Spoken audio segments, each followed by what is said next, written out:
Buenos días a todos.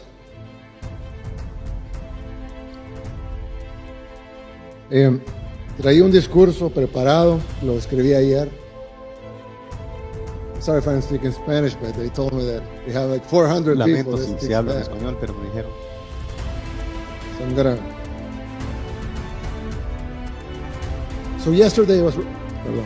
Ayer estaba escribiendo el discurso y pues traía algo listo aquí, pero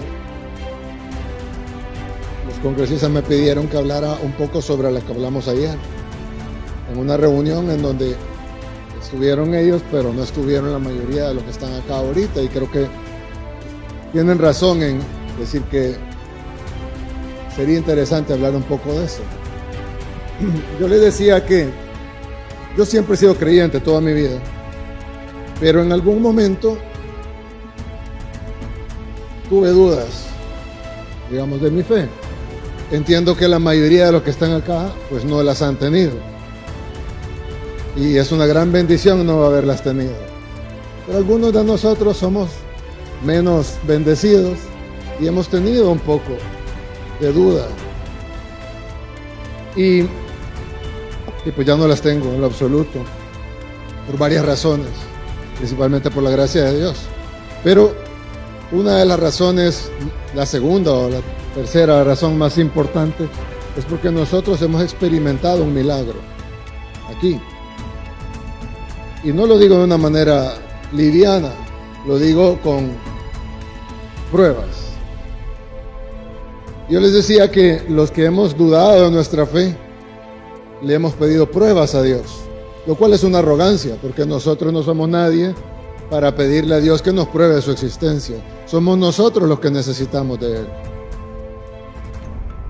Pero como alguien que tuvo dudas, cometí el error, digamos, de pedirle pruebas a Dios.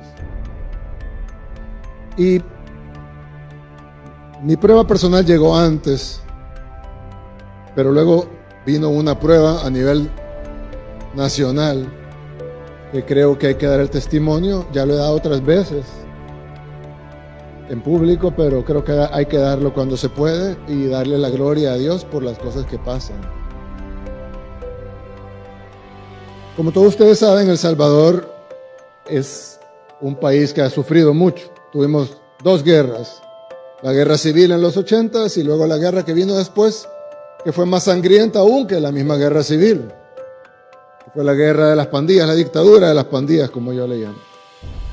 Ellos no solo asesinaron más salvadoreños que los que murieron en la guerra, sino que además tenían secuestrado nuestro país. Ellos eran el verdadero gobierno de este país. Ellos ponían toques de queda, controlaban quién podía ir de un lugar a otro lugar, ponían impuestos. El 80% de los negocios pagaban impuestos, más de los porcentajes que paga ahora. Y el que no pagaba los impuestos era asesinado por no pagarlos.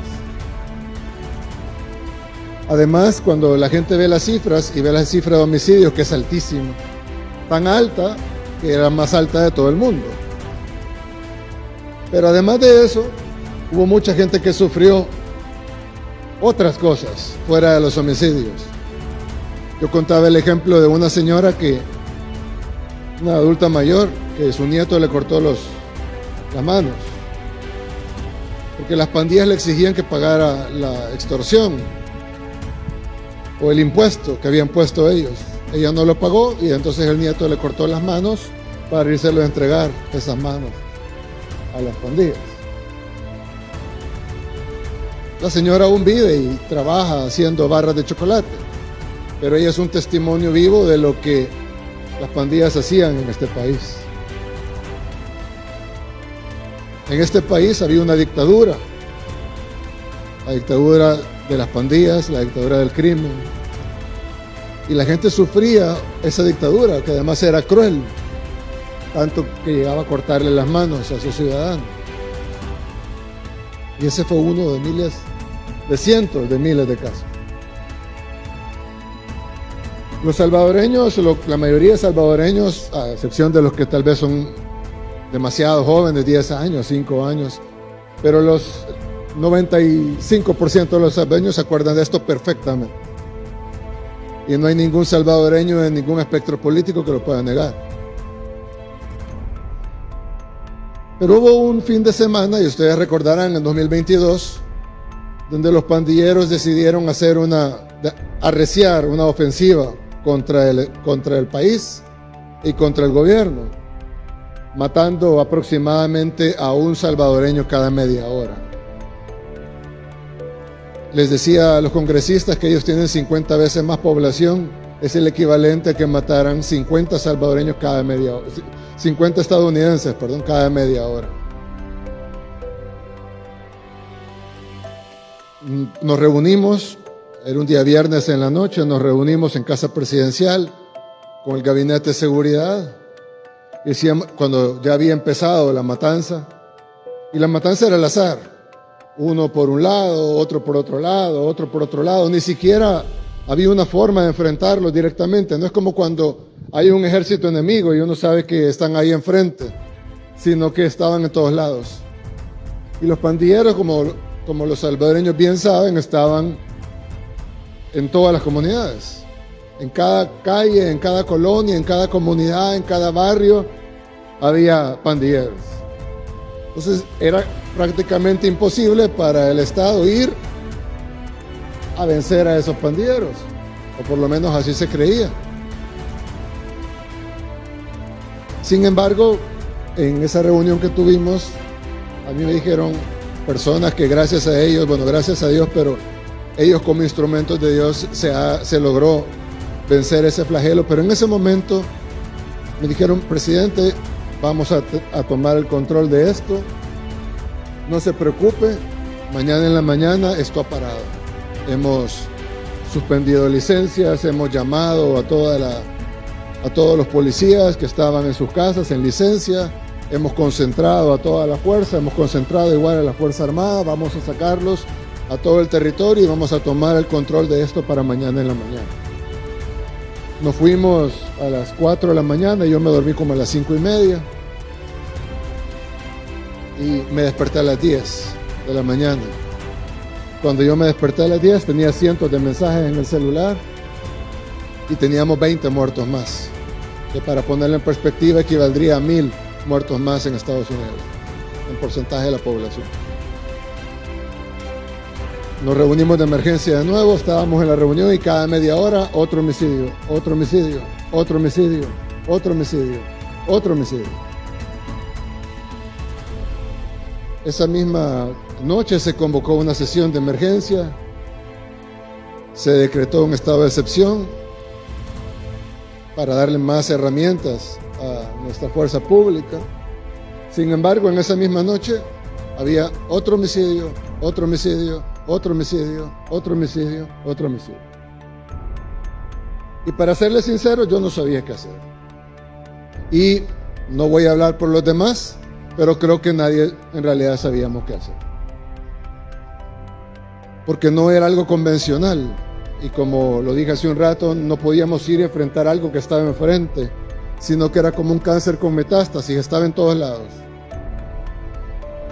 Engranado en otros órganos importantes, que deberían estar sanos, pero que estaban contaminados por esta enfermedad que se había regado durante décadas en todo el cuerpo, en todo el país. Y no sabíamos qué hacer. Y entonces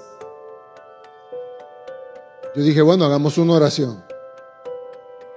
Y oramos, pedimos sabiduría, guía, pero sobre todo pedimos por algo que era mi mayor temor, y era que cuando fuéramos contra ellos, porque íbamos a ir contra ellos independientemente de lo difícil que fuera, ellos eran, y esto número no lo damos nosotros, lo han dicho gobiernos anteriores, expertos, organismos internacionales, habían 70,000 pandilleros, más los colaboradores, pero 70,000 pandilleros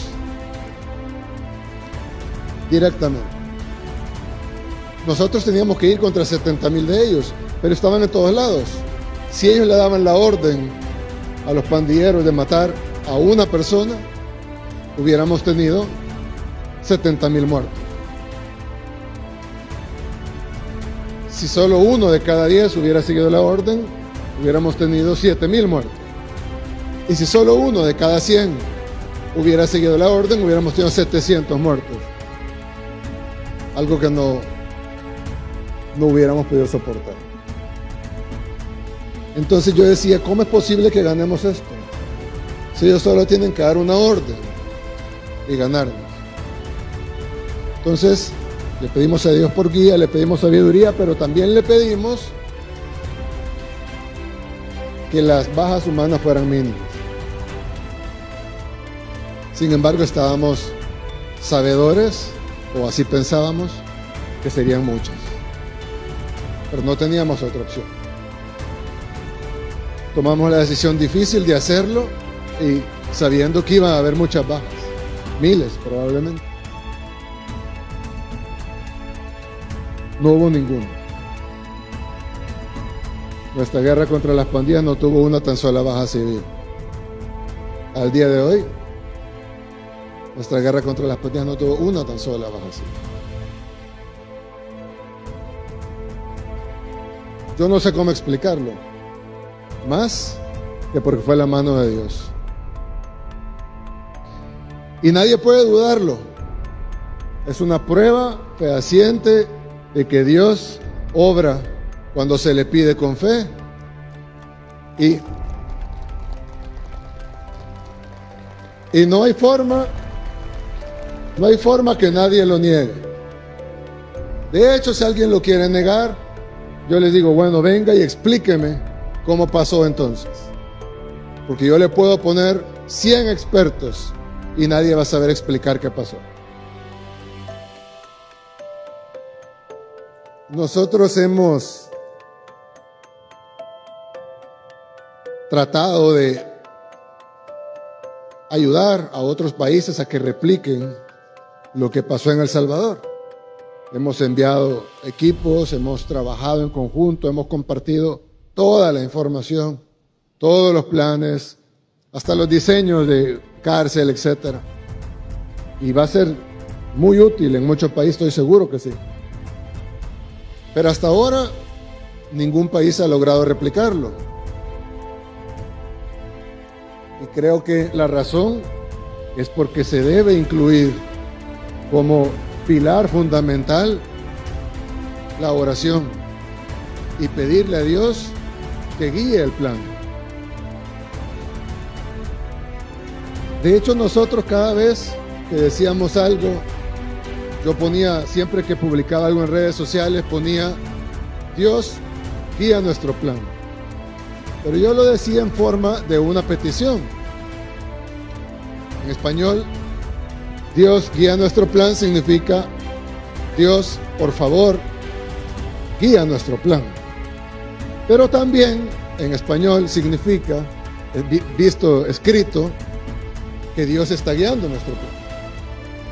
Claro, yo me refería a una petición. Pero luego de varios meses, yo veía que el director de la policía, un hombre que ya partió, pero es un hombre que fue uno de los más grandes instrumentos de Dios en esta guerra contra las pandillas. Él siempre ponía lo mismo, Dios guía nuestro plan. Yo pensaba que estaba poniendo lo mismo que yo. Hasta un día que en una reunión me dijo, no se preocupe, presidente, Dios guía nuestro plan. Yo siempre pongo eso.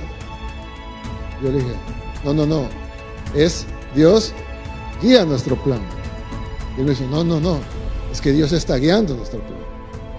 Entonces yo entendí que lo ponía, eran las mismas palabras, pero la forma en la que lo ponía él era diferente a la forma en la que lo ponía yo. Yo hacía una petición a Dios, él estaba seguro que ya estaba pasando. Las dos son buenas, creo, pero él tenía razón. Y al final, la prueba de que Dios guió nuestro plan es que funcionó. Y es que no murió ningún civil. Y es que pasamos de ser el país más peligroso del mundo al país más seguro de todo este hemisferio. Y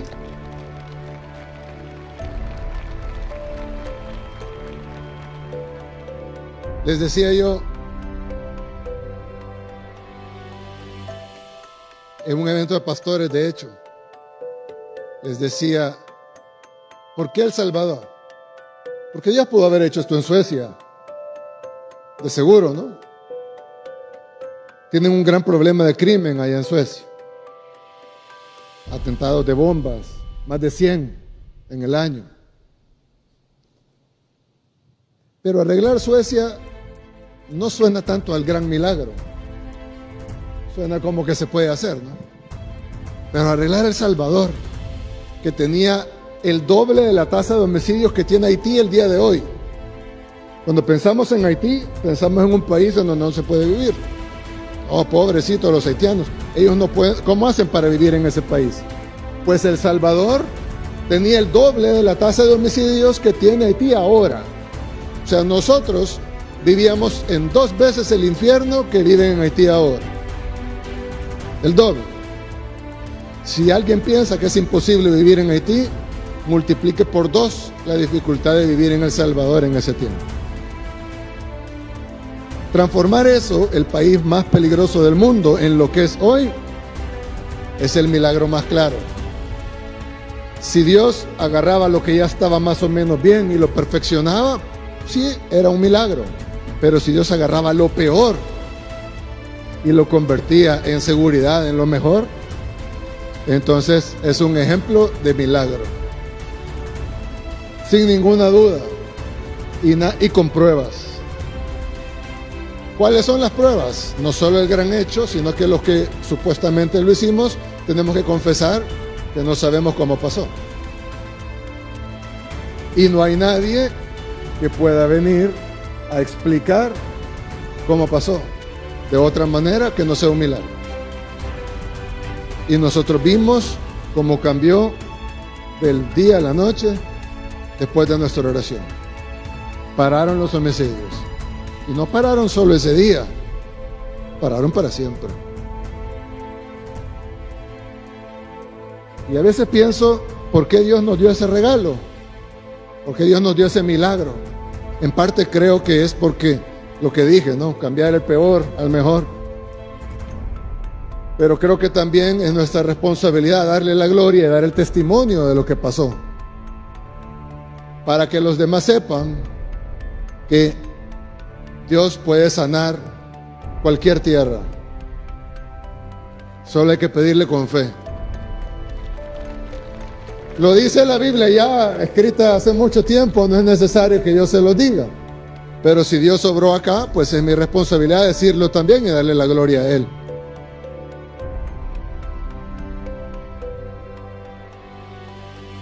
Y les decía también ayer a los congresistas, al senador Mike Lee también. Una pregunta, ¿y por qué ora ahora, presidente? Yo digo, bueno, aparte de uno ora por su familia, por sus seres queridos. En términos de país, pues ahora oramos por todo lo demás. No como codicia, porque en nuestro país faltan muchas cosas.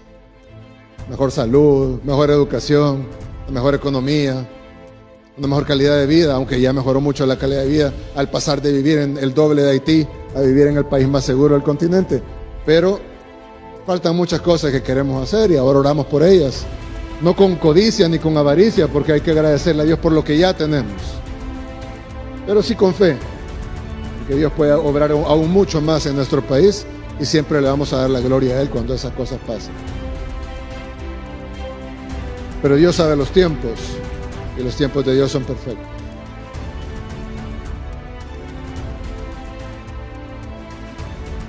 Por último, creo que este desayuno nacional de la oración, que es el primero aquí, pero ya han hecho muchísimos en Estados Unidos y en otros países, nos da un gran ejemplo de cómo las diferencias políticas se pueden hacer a un lado por algo que es mucho más importante, que es la relación de todos nosotros con nuestro Creador. Y nosotros somos un país muy pequeñito, el más pequeño del continente también, pero nos llamamos El Salvador, en honor al Salvador del mundo. Y creo que debemos de vivir a la altura de ese nombre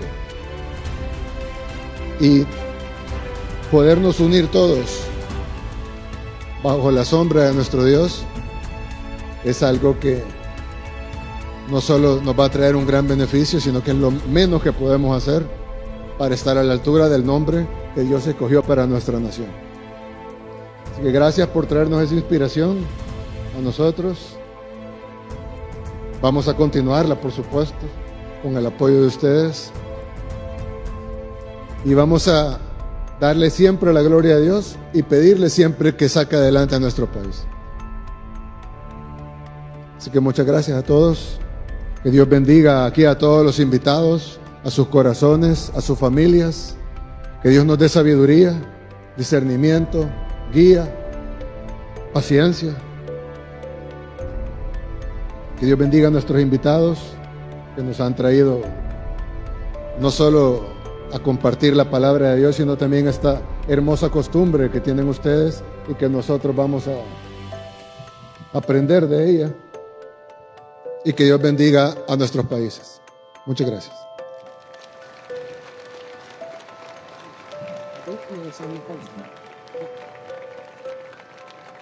Hoy sembramos unidad.